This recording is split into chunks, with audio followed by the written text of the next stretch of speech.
is where we fight! What's up, guys? We're here at AMC Town Square, Las Vegas, Nevada with Chase Cinema. How are you, sir? James Hugh, my good friend. We have part 2 of the sequel of 300. Yes, it was about what? 2006, 2007, this film came out, so about 7-8 years later, the battle continues. However, we're missing the two, probably most important elements Gerard Butler of the first elements, and Zack Snyder. So I'm not sure how this film's gonna turn out. I think this sequel just didn't really need to be made, but hey, let's see what happens. Hopefully it'll be fun. I could tell already about the trailers that it's gonna be, you know, trying to very much bring back the spirit of the original 300. Will it? I do not know. How long is the movie? About an hour and 40 minutes. And we'll be back. Hope so. See how it is. Let's go.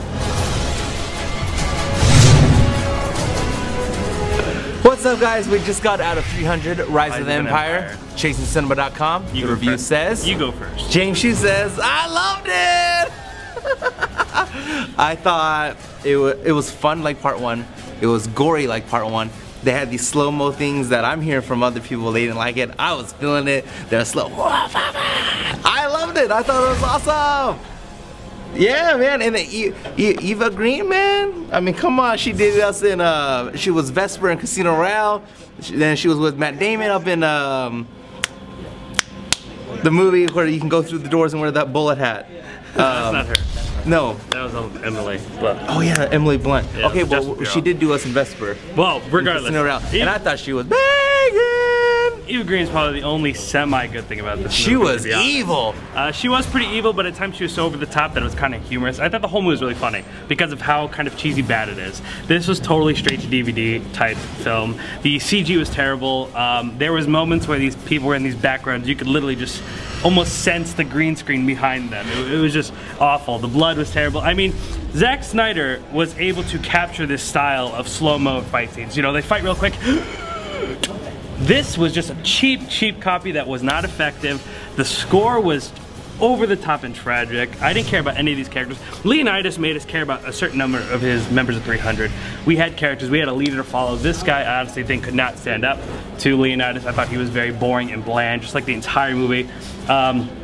Honestly, I thought this movie had a lot going against it. However, I will say there was a few moments when I was cheering along Grease, and especially the ending fight scene. I did have moments of cheering. But beyond that, and beyond these small few moments where Eva Green kind of shines in her role, this movie is complete dud. I thought it was good. It's going to disappoint a lot of 300 fans. I think it's going to leave a lot of people bored and just overall disappointed. And a movie that did not need to be a sequel. $100 million budget.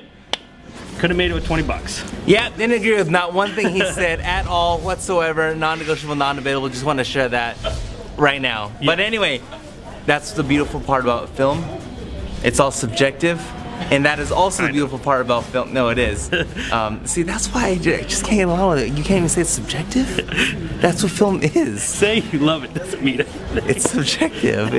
But it was awesome. You need to watch it. I'm just saying. ChasingCinema.com/300 Rise of an Empire. Rise of the Empire for the full-on review. Also, Louis Vuitton will be sharing his thoughts on Peabody. Peabody! We got the animated film. Yes. So go check that out as well. But until next week, we have... Make sure to watch 300. The first one, not the second one. Rise of the Empire. Then next week, why don't you hop in your cars and fly down here as we go on a ride in Need for Speed with Jesse Pinkman. We got Breaking Bad star. Yes. That is next week. So this is his first film coming out to be outside of Breaking Bad. Will he be able to break bad? Come find out next week. Give this video a thumbs up, comments below, subscribe to our channels, and we'll see each other in 7 days.